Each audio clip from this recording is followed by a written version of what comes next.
ٹھیک ہے, یہ تو بالکل قرآن کے مطابق فتوی ہے. قرآن بھی کہہ رہے ہیں کہ نگاہ نہیں کرنی, اور رہبر معظم بھی کیا کہہ رہے ہیں کہ شرمگاہ کو دیکھنا نہیں ہے. جی مومنین, تو آپ نے دیکھا تقی حاجمی صاحب کیا کہتے ہیں کہ جناب قرآن سے کہتے ہیں دیکھا جائے تو قرآن کی آیت بتاتی ہے کہ نگاہ نہیں کرنی چاہیے. اچھا, اور یہاں بابا خمنائی صاحب کے فتوی کے اندر بھی یہ بات موجود ہے کہ نگاہ کرنے سے اجتناب کرنا ہے, لہٰذا یہ جو فتویٰ ہے یہ تو قرآن کے مطابق ہے. اب میں اس سے پوچھتا ہوں کہ مجھے یہ بتاؤ کہ کیا بنا دیکھے بنا چھوئے ٹیسٹ ٹیوب کا یہ جو پروسیس ہے, کیا یہ ممکن ہے کہ آپ نے منہ دوسری سائڈ پہ کیا ہو اور ادھر آپ جو ہے نا ٹیسٹ ٹیوب کا پروسیس کر رہے ہیں؟ کیا ہی بات ہے. کچھ تو اپنے الفاظ سے پہلے سوچا جائے کہ یہ کام, یہ جو پروسیس ہے, یہ وداؤٹ چھونے اور بغیر دیکھنے کے یہ ممکن ہے؟ یہ ممکن ہی نہیں ہے. اور اس کے بعد مومنین, اب ذرا ہم دیکھتے ہیں آیا کہ یہ مسئلہ ہے کیا, اور آیا کہ یہ جائز ہے یا ناجائز ہے. تو سب سے پہلے ذرا اس مسئلہ پر غور کرتے ہیں. اب مسئلہ کیا ہے کہ نامحرم مرد کے نطفے سے پیوند کاری بذات خود جائز ہے. پہلا لفظ ذرا سمجھیے گا, نامحرم مرد, یعنی وہ مرد جو اس عورت کے لیے جس کے ہاں بچہ پیدا کروانا ہے, اس عورت کے لیے محرم نہیں ہے, اس کا شوہر نہیں ہے, نامحرم ہے, یعنی وہ جو اس عورت پہ حرام ہے. تو جناب جو مرد اس عورت کے لیے نامحرم ہے, اس عورت پر حرام ہے, تو کیا اس کا نطفہ اس کے لیے حلال ہو جائے گا, جائز ہو جائے گا؟ افسوس, صد افسوس. اس کے بعد مومنی ذرا آگے چلتے ہیں. لیکن اس کے حرام, اب وہ کہتے ہیں کہ نامحرم مرد کے نطفے سے پیوند کاری بذات خود جائز ہے, لیکن اس کے حرام مقدمات جیسے چھونے اور نگاہ کرنے وغیرہ سے اجتناب کرنا واجب ہے. اب یہ بھی اجتناب نہیں ہو سکتا. اگر ٹیسٹ ٹیوب کا پروسیس کرنا ہے تو کوئی کرنے والا ہوگا یا کوئی کرنے والی ہوگی, اس میں چھوا بھی جائے گا, اس میں یہ پروسیس کیا بھی جائے گا, اس میں دیکھا بھی جائے گا, تو اس لحاظ سے بھی یہ پھر حرام ثابت ہوتا ہے. اس کے بعد رہ گیا بچے کا سوال. تو مذکورہ طریقے سے جو بچہ پیدا ہوگا وہ شوہر کا بچہ نہیں کہلائے گا. اب جو بچہ پیدا ہوگا تو وہ شوہر کا بچہ نہیں کہلائے گا. شوہر یعنی اس عورت کا گھر والا, یعنی دوسرے الفاظ میں جو اصل باپ بنتا ہے, ٹھیک ہے, تو وہ جو شوہر ہے وہ اس کا بچہ نہیں ہوگا, اپنے باپ کا نہیں ہوگا, وہ اس کا ہوگا جس کا نطفہ لیا جا رہا ہے, جو کہ نامحرم ہے, جو کہ اس عورت پہ حرام ہے. اب اس کے بعد بلکہ اس مرد کا جس کا نطفہ ہے, اب یہ بچہ کس کا ہوگا؟ جس کا نطفہ لیا تھا. اور اس عورت کا جس کا بیضہ اور رحم ہے, اور اس عورت کا ہوگا جس کا بیضہ اور رحم ہے. اگر ذرا سا غور کیا جائے تو جو نامحرم عورت ہے, ٹھیک ہے, وہ اس کے لیے نامحرم ہے, وہ اس کے لیے حرام ہے کہ کوئی اجنبی اس کے ساتھ آئے بیٹھے یا اس کے ساتھ اس طرح کے افعال کرے, تو اس لحاظ سے وہ اس کے لیے نامحرم ہے. اچھا, اب ذرا دیکھا جائے تو آل محمد نے عورت کو ایک سے زیادہ شوہر رکھنے سے کیوں منع کیا ہے, یا ایک سے زیادہ شوہر رکھنا ایک عورت کے لیے, بیوی کے لیے کیوں حرام ہے؟ اس کی وجہ یہ ہے کہ آل محمد یہ فرماتے ہیں کہ جب دو شوہر ہوں گے, ٹھیک ہے, تو پھر جو بچہ پیدا ہوگا وہ مشکوک ہو جائے گا آئے کہ وہ کس شوہر کے نطفہ سے ہے. تو اس بنا پر ایک عورت کے لیے ایک سے زیادہ شوہر رکھنا حرام ہے. تو جو آل محمد ایک سے زیادہ شوہر رکھنے کی اجازت نہیں دیتے اس بنا پر کہ ان کے نطفوں کی وجہ سے بچہ اولاد مشکوک ہو جائے گی, تو وہ نامحرم مرد کے نطفہ سے نعوذ باللہ من ذالک بچے پیدا کروانے کو جائز سمجھتے ہیں یا جائز قرار دیتے ہیں. تو اس لحاظ سے بھی یہ کام ناجائز ہے. تو اب ذرا چلتے ہیں مومنین احادیث آل محمد کی جانب کہ آل محمد کی احادیث میں کیا ارشاد ملتا ہے. تو مستدرک الوسائل جلد نمبر 14 صفحہ 335 یہاں پر قال رسول اللہ صلی اللہ علیہ وآلہ وسلم کہ اللہ کے رسول فرماتے ہیں ما من ذنب اعظم عند اللہ تبارک و تعالی بعد الشرک, کہ شرک کے بعد اللہ کے نزدیک گناہوں میں جو سب سے بڑا گناہ ہے, شرک کے بعد سب سے بڑا گناہ کیا ہے؟ من نطفت حرام وضع حمرع فی رحم لا تحل لہ, کہ حرام نطفہ سے کسی شخص کا کسی ایسے رحم میں وہ حرام نطفہ رکھ دینا جو رحم اس کے لیے حلال نہیں ہے، لا تحل لہ، جو اس کے لیے حلال نہیں ہے، حرام ہے۔ اب جو نامحرم مرد ہے تو ظاہری بات ہے جو عورت ہے وہ بھی اس کے لیے نامحرم ہے، تو نامحرم عورت کا جو رحم ہوگا وہ اس کے لیے جائز نہیں ہے۔ تو جو رحم اس کے لیے جائز ہی نہیں، حلال ہی نہیں، تو کیا اس میں نطفہ چاہے زنا کے ذریعے ہو یا چاہے ٹیسٹ ٹیوب کے ذریعے ہو، جو کہ ہے ہی حرام، کیا وہ رکھا جا سکتا ہے؟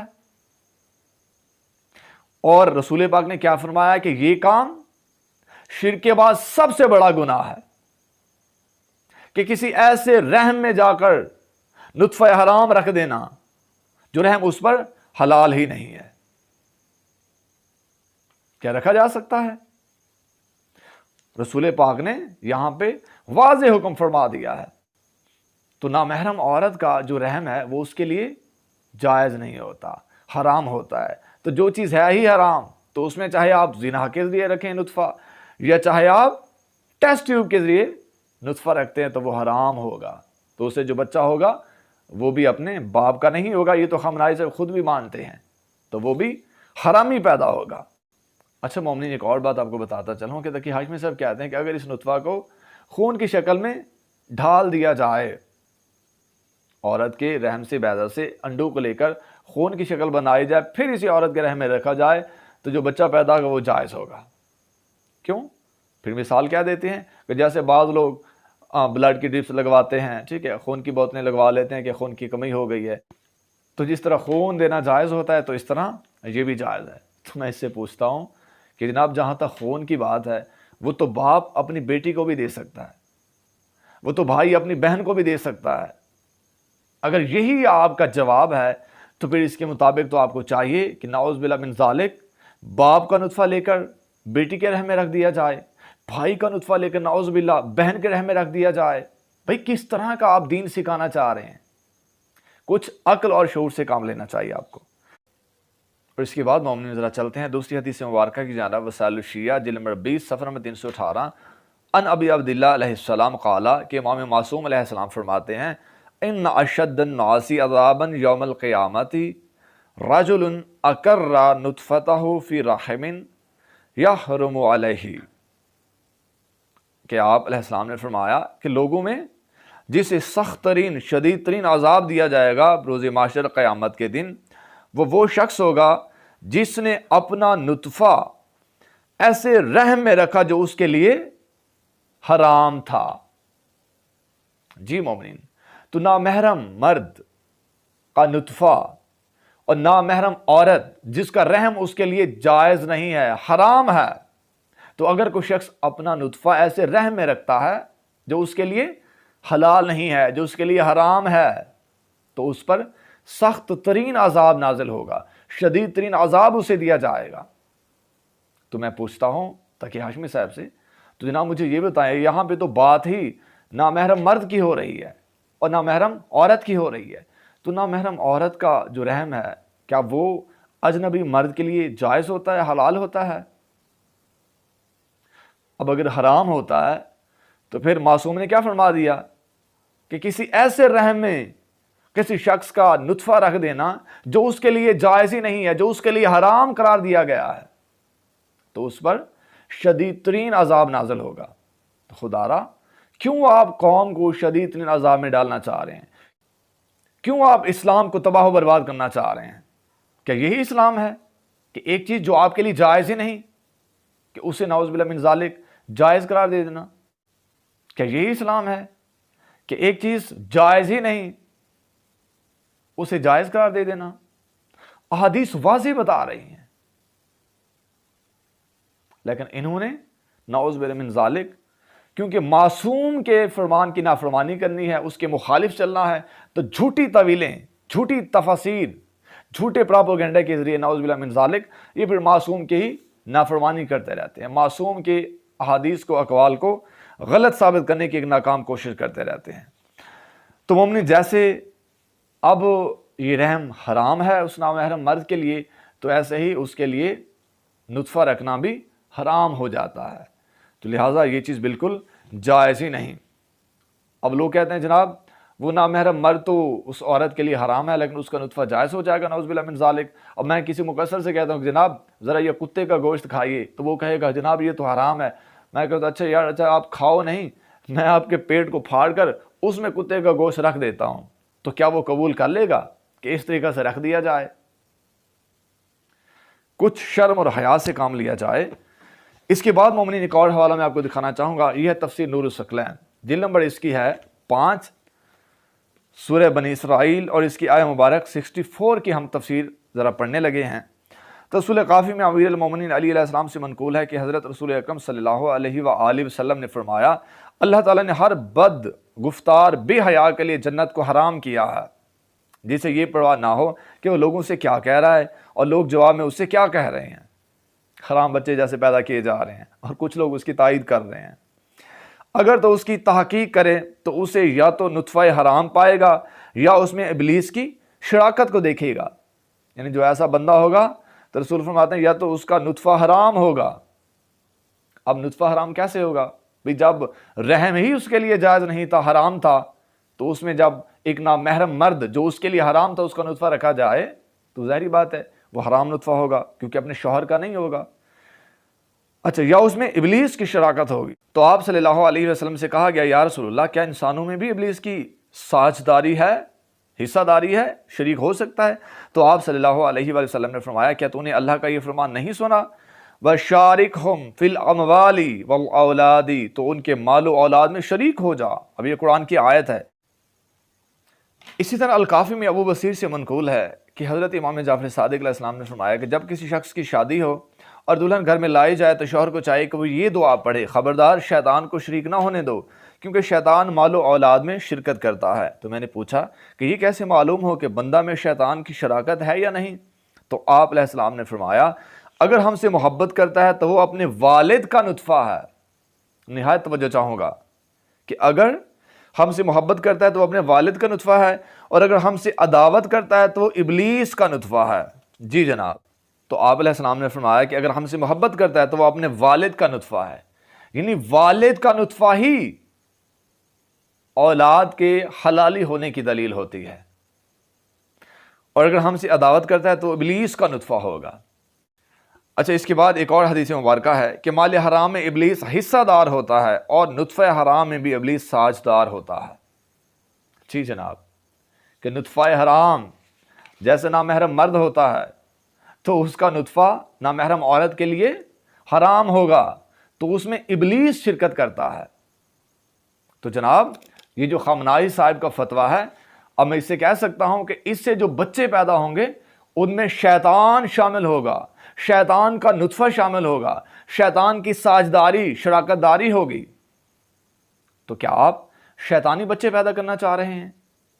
کیا آپ حرامی بچوں کو جائز سمجھنا چاہ رہے ہیں؟ افسوس، صد افسوس۔